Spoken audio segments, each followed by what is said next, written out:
آئیے آقا، آئیے آئیے آئیے. آپ لوگوں کو ضرور کوئی بہت بڑی غلط فہمی ہوئی ہے. میں اس اجنبی شہر میں پہلی بار آیا ہوں. یہ کون شہر ہے؟ یہ سلطنت فاران کا شہر امن ہے. مگر اس شہر امن میں سب لوگوں نے کالے صافے کیوں باندھ رکھے ہیں؟ اور یہ کالا لباس؟ سلطنت فاران پر غموں کا پہاڑ ٹوٹ پڑا ہے، اس لیے کالا لباس پہن کر ماتم منا رہے ہیں. کس بات کا ماتم؟ کیا کوئی اہم شخص اللہ کو پیارا ہو گیا ہے؟ آج سے 40 دنوں پہلے سلطنت فاران کے نکل حد العزیز بادشاہ کا انتقال ہو گیا. تب تو یہ واقعی دکھ اور ماتم کی بات ہے. لیکن اس ماتم کے دور میں بھی سب لوگ روتے روتے مجھے دیکھ کر مسکرانے کیوں لگے؟ کیونکہ تم اپنے ساتھ خوشی کا پیغام لائے ہو. ہمیں تمہارا ہی انتظار تھا. میرا انتظار؟ بڑی عجیب بات ہے. آپ لوگ تو مجھے جانتے بھی نہیں، پھر آپ کو یہ کیسے پتا چلا کہ میں یہاں آنے والا ہوں؟ ہمیں صرف تمہارا ہی نہیں، اس اجنبی کا انتظار تھا جو اس شہر میں سب سے پہلے داخل ہو. اور تم ہی وہ خوش نصیب اجنبی ہو جس نے سلطنت فاران کے دارالسلطنت میں آج کے دن پہلا قدم رکھا ہے. اور خوش نصیب نوجوان، ہم تمہیں فاران کے شاہی دربار میں لے چلتے ہیں. شاہی دربار میں؟ ہاں اے مقدر کے شہنشاہ، سلطنت فاران کا تاج و تخت تمہارا انتظار کر رہا ہے. میرے تو کچھ سمجھ میں ہی نہیں آ رہا ہے. سب سمجھ میں آ جائے گا، پہلے چلیے تو صحیح. لشکر فاران کا یہ افسر حیران ہے کہ اپنے بادشاہ کا شوق منائے یا تم نادانوں کی عقل پر ماتم کرے. اس اجنبی نوجوان کے رنگین لباس سے یہ ثابت نہیں ہوتا ہے کہ یہ اجنبی ہے. یہ سلطنت فاران کا دشمن بھی ہو سکتا ہے. بادشاہ بننے اور ہمیں دھوکہ دینے کے لیے اس نے رنگین چولا بدلا ہوگا. تو پھر اس بات کا فیصلہ کیسے ہوگا یہ شخص اجنبی ہے کہ نہیں؟ فیصلہ کرنا خاص یہ شہر کا کام ہے. سپاہیوں، گرفتار کر لو اس اجنبی نوجوان کو اور خاص یہ شہر کی عدالت میں پیش کرو. وہی اس کا امتحان بھی ہوگا اور قسمت کا فیصلہ بھی ہوگا.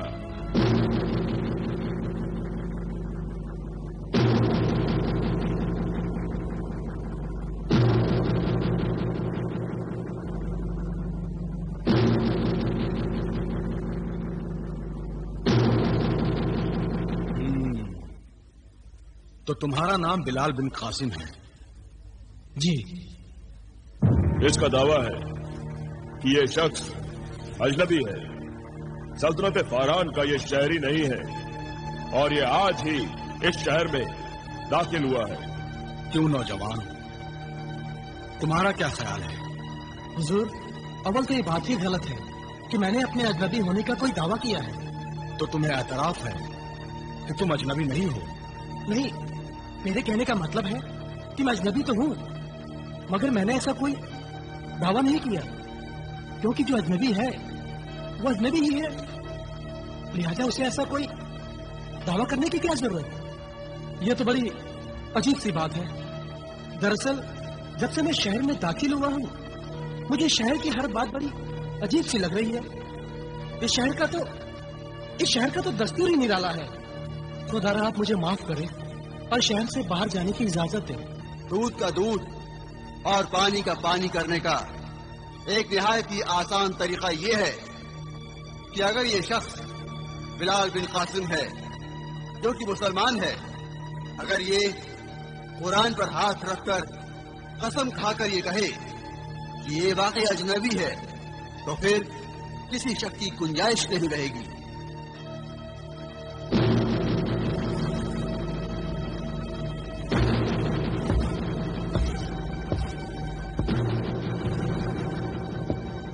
قسم کھاؤ کہ تم اجنبی ہو. تو کیا سچ کو سچ ثابت کرنے کے لیے بھی مجھے قسم کھانی پڑے گی؟ یہ تمہاری اور ہماری مجبوری ہے۔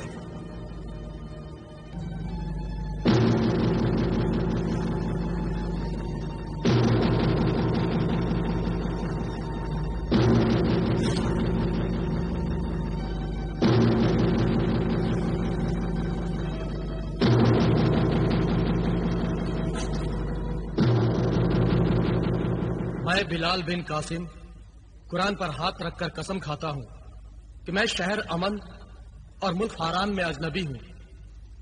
ملک فاران کو اور اس کے عوام کو نیا بادشاہ مبارک ہو۔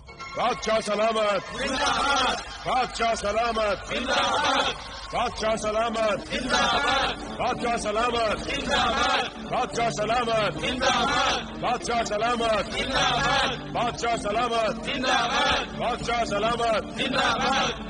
سلطنت فاران کی بادشاہیت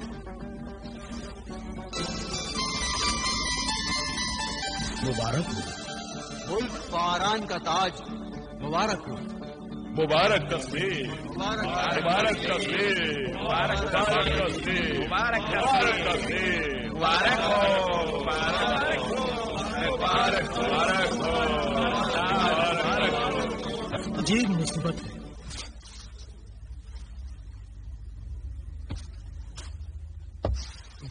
عجیب مصیبت، عجیب شہر ہے، عجیب لوگ ہیں۔ مان نہ مان، تو میرا سلطان، زبردستی تاج پہنا دیا، زبردستی بادشاہ بنا دیا، یہ بھی کوئی بات نہیں۔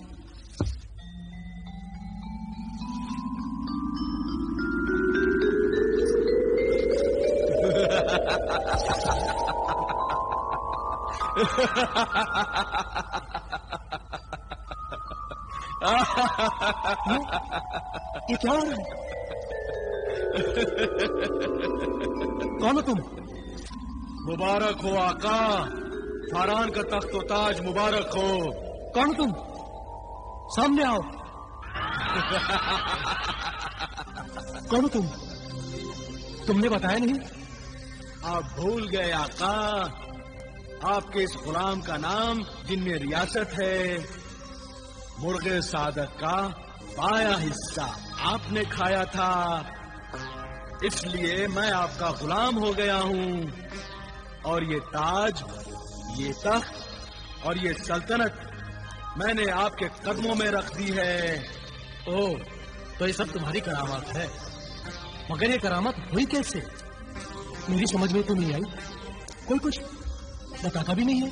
میں بتاتا ہوں آقا، حقیقت یہ ہے کہ اس ملک کے بادشاہ کی اچانک موت ہو جانے کے بعد تخت و تاج کے بے شمار دعوے دار پیدا ہو گئے اور آپس میں لڑنے لگے، مرنے لگے،